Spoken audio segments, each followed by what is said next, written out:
What's going on, guys? Welcome back to another video.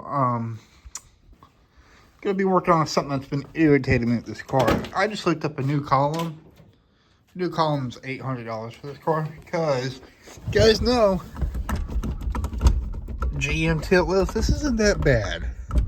I've seen worse. I've had worse. I'm gonna start tearing this apart. Just trying to get step by step on how to fix. It's just 4 screws in there that come loose. That's the whole issue. From people pulling on this thing, getting in and out, so it loosens them up. But other than that, guys, we're going to take our time, slowly take this apart so we don't lose any parts. So let me get started to get in for you. Now, as you guys can see, mine being an aftermarket, I've already broke this loose. I got a Grant wheel on here.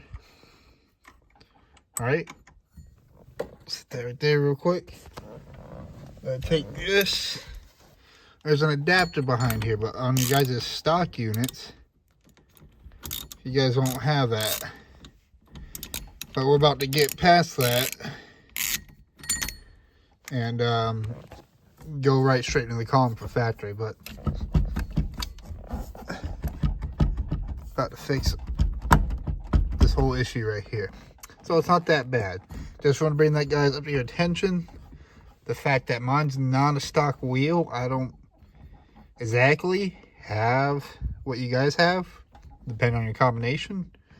But other than that, I'll get you back when I have my locking plate tool ready to go, which I got one of those. I'll show you guys how to use it. But yeah, I'll catch you guys back in a minute. So as I was saying about that adapter, I got it good enough, still tight enough. I just pulled on it. It didn't hurt the splines or anything, didn't hurt it. But I'll show you guys how to get this little clip out, and it's a pain in the butt. Alright, so here's what I mean. This is your locking plate removal tool. It's a little clip right here. I've always had luck using a little flathead to pop it out real easily. It's willing to fight me. So let me put the camera down and I'll bring you guys back when I get this out. Alright, so I got the locking plate off. So this is your turn signal and everything. You're going to want to take off your hazard switch, which is the Phillips head. Your turn signal arm, Phillips head. You're going to want to take that off. Where's the other one off? That off. And that off right there. Right, so with this being loose, you guys need to go under here now and disconnect your ignition switch. Take this out so you get that wire router. Forget what it's called. These are 13s. Mine's obviously you got to take your cover off, but that's where I'm at now. And after that, I think I should be able to slide this out. So up next, with all that slack out of there now, you're gonna have these 3 screws right here to get this cover off.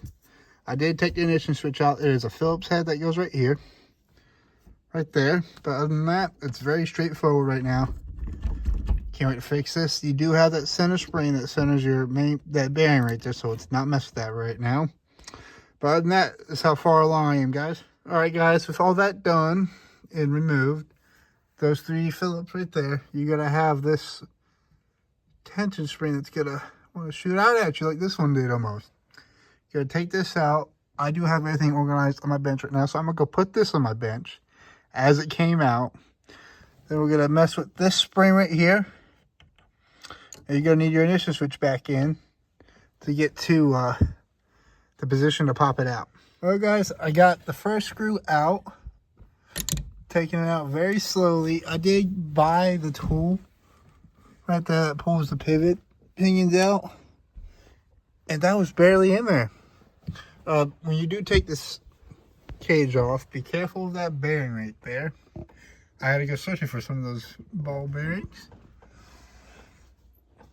There they all are. I'm going to repack everything with grease.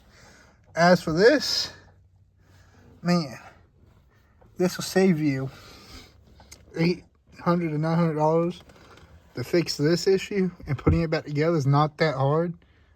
But other than that, this is how it's going so far, guys. Alright, guys, so I got it back together. This was a bitch to get lined back up with those pins right back down in here. Alright, guys, to get you back up, I got most of everything back together, but look at this. No more wobble. I just got my adapter back on, my locking plate. I did mark where I had it. I'm going to talk to you guys when I get everything hooked up back underneath. And right now I still got the support bracket loose, but other than that, it's going really good. So far, I did have to fight with this little lock nut and stuff. Not this nut, but that snap ring you put on with your locky plates behind all this. So other than that, it's going great, guys. Well, guys, I finished putting it back together. No play.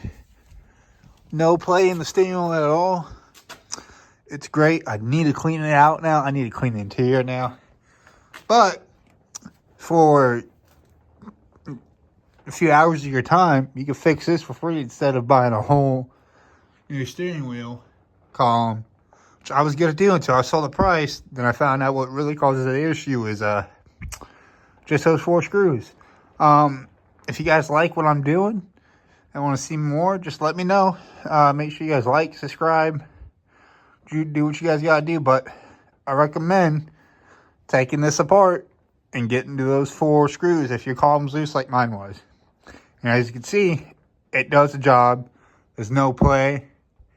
And it's real good. And for cheap, well, for free basically, honestly, you fix your issue. I'll catch you guys in the next one. See you around.